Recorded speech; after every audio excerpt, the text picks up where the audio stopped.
Hello guys, welcome back to my channel. और आज है हमारे इलाके के अंदर जलसा, और इस जलसे में एक बहुत नामी आदमी आ रहे हैं, मौलाना, जिनका नाम है मौलाना जगदीश चतुर्वेदी। नाम लेने में अगर मुझको कोई गड़बड़ी हो तो माफ़ कर देना, क्योंकि उसका नाम थोड़ा बहुत ज़्यादा लंबा और थोड़ा टेढ़ा है, हमको नहीं आ रहा है। इसीलिए पोस्टर मैं डाल दूंगा वीडियो के अंदर, आप लोग वीडियो देख सकते हैं। और चलिए चलते हैं, दिखाते हैं आप लोगों को। और ये जलसा हो रहा है आज़ाद पार्क में, और ये जलसा है अहले हदीस लोग का। तो चलिए चलते हैं, वीडियो के एंड तक बने रहिएगा। आप लोग दिखाते हैं आप लोगों को हमारे इलाके के अंदर जलसा कैसे होता है। तो बस चलते हैं।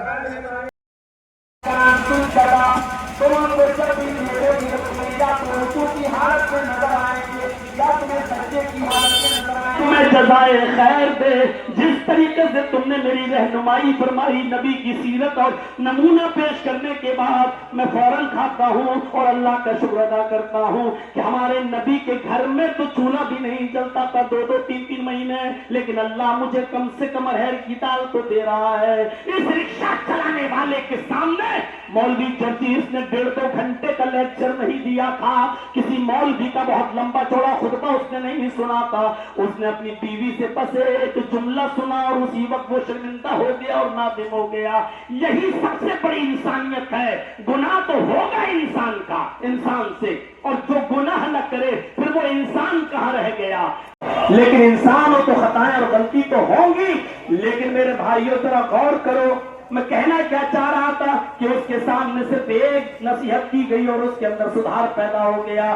तो जरूरी नहीं कि सुधार के लिए लंबे लंबे इज्तिमात हो, इजलास हो, तकरीरें हो। अगर फितरत में जिंदगी बाकी है तो एक जुमला ही इंसान की इस्लाह के लिए काफी होता है, और वो घर के अफराद भी समझा सकते हैं। आपकी बीवी भी आपको नसीहत कर सकती है, और शोहर भी अपनी बीवी को समझा सकता है। साहब आ गए।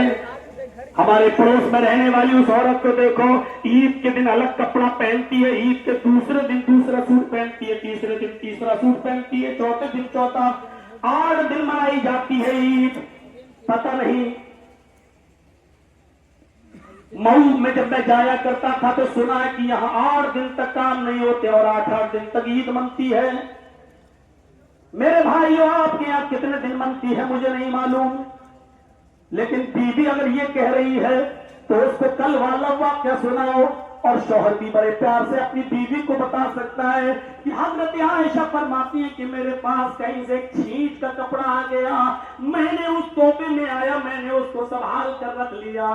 लेकिन हालात ये थे कि जब कोई बाप अपनी बेटी की शादी करता था या कोई भाई अपनी बहन की शादी करता था तो हजरत आयशा फरमाती है कि वो बाप या भाई मेरे घर आता था और हमसे वो छीट का कपड़ा उधार लेकर जाया करता था कि आए अम्मा आयशा मुझे ये कपड़ा दे दो, मैं अपनी बहन को विदा करूंगा, मैं अपनी बेटी की रुखसती करूंगा और दूसरे दिन ये कपड़ा मैं वापस कर दूंगा। दुल्हन बनाने के लिए हजरत आयशा फरमाती है कि मेरे घर से वो कपड़ा ले जाया करते थे और अपनी बेटी बहन की रुखसती के बाद वो छीट का कपड़ा मुझे दे जाया करते थे। आज वो जमाना आ गया, हजरत आयशा फरमाती है अब जमाने ने इतनी तरक्की कर ली, अब हालात ये हो गए कि अब वो छीट का कपड़ा कोई लेने नहीं आता, और लेना तो छोड़ो, वो छीट का कपड़ा अगर मैं अपनी बांदी को, अपनी खातिमा को, अपनी नौकरानी को, अपने घर में काम करने वाली को देती हूँ तो वो भी नाक और मुंह चढ़ाती है और कहती है कि मैं ये कपड़ा पहनूंगी, मुझे ये कपड़ा दे रही हो। आज मेरे घर की खादिमा भी वो कपड़ा पहनने के लिए तैयार नहीं है। इस अंदाज से शौहर भी अपनी बीवी को समझा सकता है कि देखो, एक ही कपड़े को भाई भी ले जा रहा है बहन की रुखसती के लिए और बाप भी ले जा रहा बेटी की रुखसती के लिए। अरे कम से कम अल्लाह ने तुम्हें ईद के दिन एक कपड़ा तो दिया है नया पहनने के लिए। जरूरी नहीं कि तुम ईद की बासी का अलग कपड़ा लो और ईद के तीसरे दिन का अलग और चौथे दिन का अलग। शौहर भी चाहे तो बहुत आसानी के साथ समझा सकता है, और ये बात जो दिल पे असर करेगी मेरे भाइयों, वो जलसों और जुलूस की बात इतनी ज्यादा असर नहीं करेगी जो आप तन्हाई में और अकेले में जो आप समझाएंगे वो असर करेगी। फितरत में जिंदगी हो बात कर रहा था, आंखें बंद की कि उसको नींद आ गई। अभी देर में आएंगे, चलो थोड़ा सा लेट कर देखते हैं कि कितना सुकून पे बिस्तर है। जैसी वो लेटी और लेटते ही उसको नींद आ गई, और जब वो गहरी नींद में सो गई उसी वक्त हमीदुद्दीन अबुल हाकिम बाग में पहुंच गया। उसने अपने बिस्तर पर लेटी हुई अपनी लौंडी को देखा तो नागवार गुजरा कि मेरे बिस्तर पर, इस आलीशान बिस्तर पर मेरी लौंडी कैसे लेट गई। उसने चाबुक निकाला और वो चाबुक अपनी लौंडी के जिस्म पे मारा। एक ही चाबुक पड़ा, फड़फड़ा कर उड़ती है। लौंडी की तकलीफ हुई, उठ गई, खड़ी हो गई, अपने कपड़े को संभाला, ओढ़ने को संभाला। सॉरी गलती हो गई मेरे आका। कैसे सोई? साहब गलती हो गई, बस ऐसी लेट कर देख रही थी, मुझे क्या मालूम था कि नींद आ जाएगी। खड़ी हो जा, अभी तो एक कोड़ा पड़ा है, खड़ी हो। अब बताओ रे सजा के वो हाकिम हमीदुद्दीन अबुल हाकिम उसको 9 कोड़े और मार कर 10 कोड़े पूरे कर लेता है। लेकिन हमीदुद्दीन की नजर पड़ती है उस कोड़े के बाद उसने जितने भी कोड़े मारे हर कोड़े पर वो हंस रही है और खिलखिला कर हंसती है। दूसरा कोड़ा मारा तो वो हंसती है, तीसरा कोड़ा मारा तो और जोर से हंसती है, चौथा कोड़ा मारा तो और खिलखिला कर हंसती है। आखिरकार 10 कोड़े मारकर हमीदुद्दीन ने कोड़ा फेंक दिया और कहा, मेरी लौंडी बता, लड़की बता, आखिर बात क्या है? अगर मैं कभी तुझे थप्पड़ भी मार देता था तो तू रोती थी। आज तो मैं कोड़ों की बरसात तेरे ऊपर कर रहा हूं लेकिन तू रोती नहीं है। आखिर न रोने की वजह क्या है? आज तो हर कोड़े पर हंस रही है। उसने जो जवाब दिया उसी ने हमीदुद्दीन अबुल हाकिम की जिंदगी बदल दी।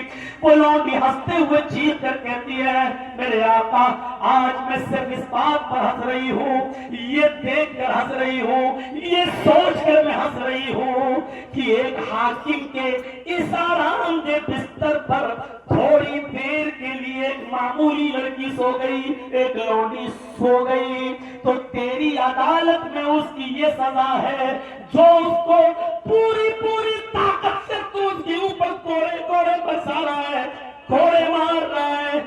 जब थोड़ी देर इस आराम के बिस्तर पर लेटने की सजा तेरी अदालत में ये है मेरी, तो मैं ये सोचती हूँ कि अल्लाह की अदालत में उस आदमी की क्या सजा होगी जो पूरी जिंदगी इस आराम के बिस्तर पर सोता है, आराम से सो रहा है। उस शख्स की यानी तेरी सजा उस अल्लाह की अदालत में क्या होगी जब थोड़ी देर के लिए, चंद लम्हों के लिए तेरे बिस्तर पर लेटने के बाद जब तेरी अदालत में इतने से आराम करने की सजा ये है, तो तेरी तो पूरी जिंदगी ऐशो आराम में गुजर गई, तो अल्लाह की अदालत में तेरी सजा क्या होगी।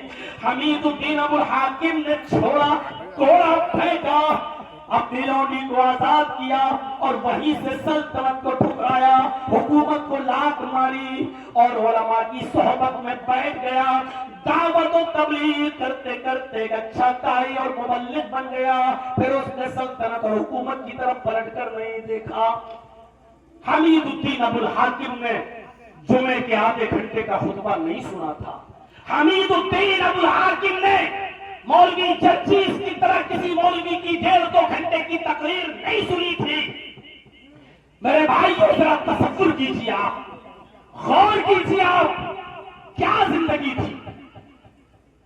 चल दिया वहीं से, अपनी इस्लाह करने लगा और फिर इतनी इस्लाह की कि सल्तनत को ठुकरा कर लात मार के गया और दावत और तबलीग करते करते एक अच्छा दाई और मुबल्लिग बन गया। गुमनामी की जिंदगी गुजारी। मेरे भाइयों, हुकूमत को लात मार दी। अगर फितरत में जिंदगी बाकी हो तो नसीहत के लिए एक जुमला काफी होता है। ईमानदारी के साथ बताओ, आजाद पार्क में बनारस के चप्पे चप्पे से आए होंगे लोग, कोने कोने से आए होंगे लोग।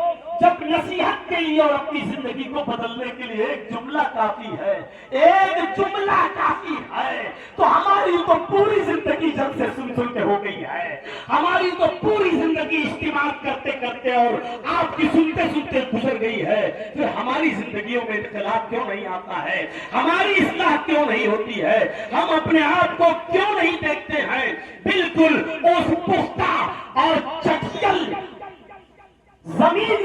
خراب ہو چکے ہیں. پانی گرا اور بہ گیا، نہ اس پتھریلی زمین نے پانی کو جذب کیا اور نہ ہی کسی دوسرے کو فائدہ پہنچایا. میرے بھائیوں، فطرت میں جس کی زندگی ہوتی ہے وہ سخت زمین کی طرح نہیں ہوتا بلکہ نرم زمین کی طرح ہوتا ہے.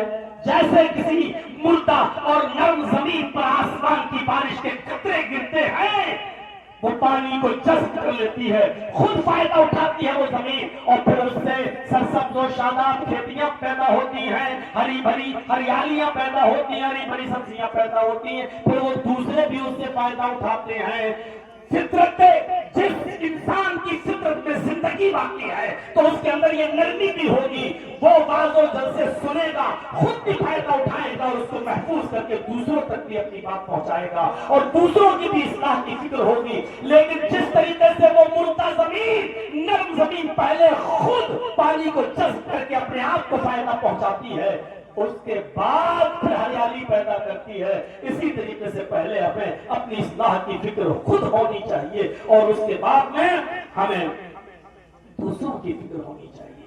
آ رہا ہوں میں، تھوڑا وقت اور لگے گا سیما باندھنے میں اور وہاں تک پہنچنے میں. توبوا الی اللہ توبۃ نصوحا پر آؤں گا بھی اس طرف میرے بھائیوں. لیکن اس سے پہلے یہ بتا دوں، اسی لیے حدیثیں پڑھیے تو اللہ کے نبی جناب محمد رسول اللہ صلی اللہ علیہ وسلم نے کسی چھوٹی سی چھوٹی نیکی کو حقیر سمجھنے کی اجازت نہیں دی، اور یہ نہیں کہا کہ تم کسی بھی چھوٹی سی چھوٹی نیکی کو حقیر سمجھو.